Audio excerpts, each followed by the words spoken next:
সিলেট থেকে শ্রীমঙ্গল ট্রেনে যাত্রার অভিজ্ঞতা এক কথায় অসাধারণ। প্রকৃতির অপার সৌন্দর্যের মাঝে কয়েক ঘন্টার এই ট্রিপ মনকে শীতল করে দেয়। বিশেষ করে যারা সবুজ পাহাড়, চা বাগান ও মুক্ত বাতাস ভালোবাসেন, তাদের জন্য এটি এক অনন্য যাত্রা। প্রিয় বন্ধুরা, আজকে আমাদের গন্তব্য বাংলাদেশের চা-কন্যা শ্রীমঙ্গল। আজকের ভিডিওতে আপনাদের সঙ্গে শেয়ার করব সিলেট থেকে শ্রীমঙ্গলে আমাদের ট্রেন যাত্রা। আমাদের ট্রেন হচ্ছে পাহাড়িকা এক্সপ্রেস।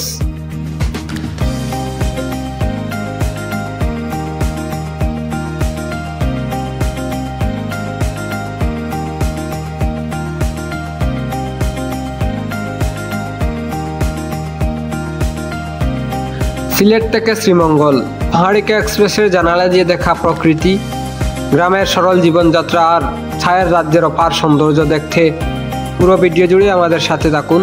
আমাদের ভিডিওটি উপভোগ করুন এবং সিলেট থেকে শ্রীমঙ্গল ট্রেন যাত্রার গল্প শুনতে থাকুন।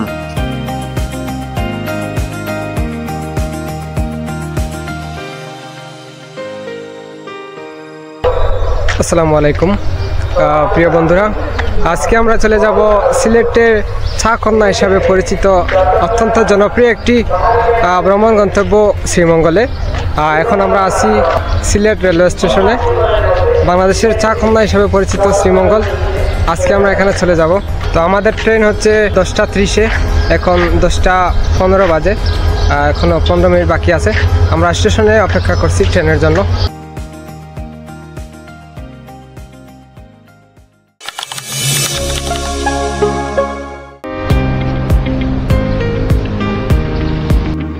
সকাল 7টা আমরা প্রথমে রওনা দেই সিলেটের উদ্দেশ্যে।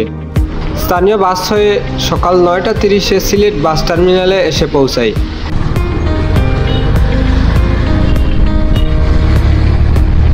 বাস টার্মিনাল থেকে রেল স্টেশন মাত্র 5 মিনিট দূরত্বের রাস্তায় অবস্থিত। আমাদের ট্রেন পাহাড়িকা এক্সপ্রেস সকাল 10টা 30 সিলেট থেকে ছেড়ে যাবে চট্টগ্রামের উদ্দেশ্যে। আমাদের গন্তব্য হচ্ছে শ্রীমঙ্গল, বাংলাদেশের চায়ের রাজধানী শ্রীমঙ্গল। এর মধ্যে আমরা পানশিতে সকালের নাস্তা সেরে নেই। আলহামদুলিল্লাহ, আমাদের খাবারটি খুব তাড়াতাড়ি আমাদেরকে সার্ভ করা হয় এবং এটি খুব ভালো মানের খাবার ছিল। সিলেটের মধ্যে সবচেয়ে উন্নত মানের রেস্টুরেন্টগুলোর মধ্যে একটি হচ্ছে পানশি। এখানকার সব কিছু পরিষ্কার পরিচ্ছন্ন। খাবার শেষে আমরা কুয়াশাচ্ছন্ন সকালে আবার হেঁটে রওনা দেই স্টেশনের উদ্দেশ্যে। অতঃপর সিলেট রেলওয়ে স্টেশনে পৌঁছাই। স্টেশনের মূল গেটে টিকিট চেক করে আমরা ভেতরে যাই। আমরা অনলাইন থেকে টিকিট বুক করেছিলাম 1 সপ্তাহ আগে। আপনাদের যারা অনলাইনে টিকিট বুক করবেন, কমপক্ষে 1 সপ্তাহ আগে টিকিট কনফার্ম করবেন, অন্যথায় টিকিট নাও পেতে পারেন। সিলেট থেকে শ্রীমঙ্গল আমাদের জনপ্রতি ভাড়া হচ্ছে 110 টাকা করে। সকাল 10টা 30 পাহাড়িকা এক্সপ্রেস হয়ে দুপুর 12টা 30 শ্রীমঙ্গল পৌঁছাবো।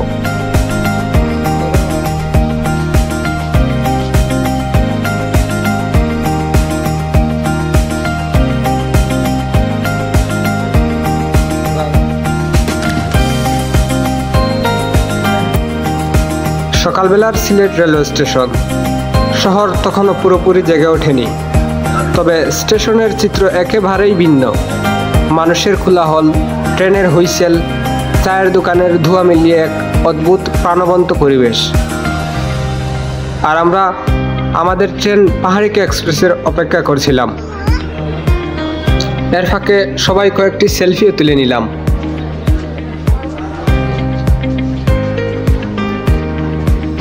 ট্রেন ঠিক সময়েই স্টেশনে এসে দাঁড়ালো। আমরা আমাদের টিকিট দেখে কম্পার্টমেন্ট খুঁজে নিলাম।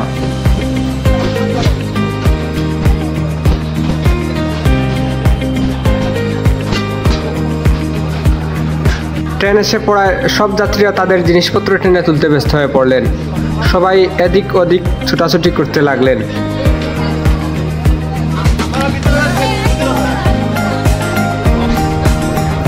পাহাড়িকা এক্সপ্রেস আন্তনগর ট্রেন হওয়ায় এর সেবা বেশ ভালো। অতঃপর আমরা আমাদের সিটে বসে পড়লাম।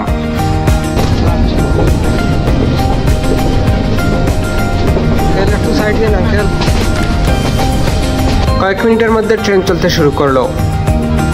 ধীরে ধীরে শহরের কোলাহল পেছনে ফেলে প্রকৃতির কোলে হারিয়ে যেতে লাগলো। সবাই যার যার আসনে বসে পড়লেন।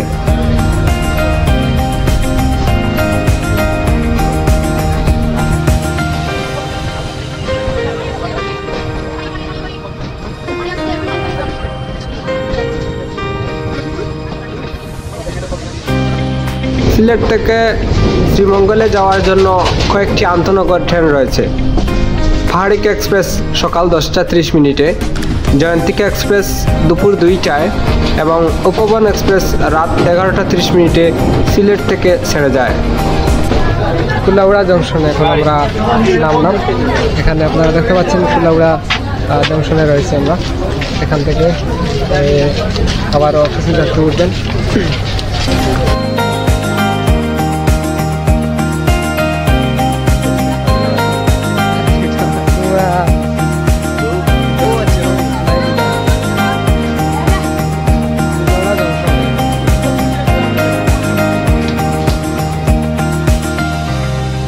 কুলাউড়া স্টেশনের ট্রেন কিছুক্ষণ থামলো। স্টেশনের আশেপাশে মানুষের হাসি মুখ, দোকানদারদের ডাকাডাকি, সব মিলিয়ে ব্যস্ত এক পরিবেশ।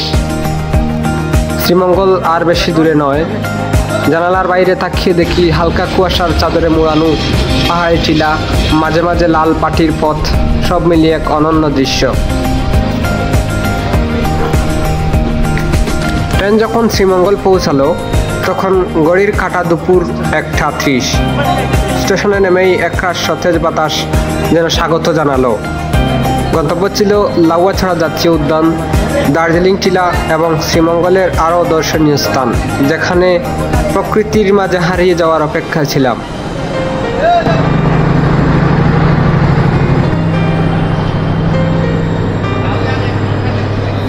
সিলেট থেকে শ্রীমঙ্গলের এই স্বল্পদৈর্ঘ্যের ট্রেন যাত্রা ছোট হলেও অভিজ্ঞতায় সমৃদ্ধ। পাহাড়িকা এক্সপ্রেসের জানালা দিয়ে দেখা প্রকৃতি, গ্রামের সরল জীবনযাত্রার আর ছায়ের রাজ্যের অপার সৌন্দর্য, সব মিলিয়ে এটি এক অবিস্মরণীয় ট্রেন ভ্রমণ। প্রিয় বন্ধুরা, পরবর্তী ভিডিওতে দেখতে পাবেন শ্রীমঙ্গলের অপার সৌন্দর্য, হোটেল, রিসোর্ট, খাবার সহ সব কিছু। ততক্ষণ পর্যন্ত আমাদের সাথে থাকুন। আমাদের চ্যানেলটি সাবস্ক্রাইব করে পাশের বেল আইকনটি ক্লিক করে রাখুন। ভিডিওটি কেমন লাগলো কমেন্টে জানিয়ে দিন। ধন্যবাদ সবাইকে। আসসালামু আলাইকুম।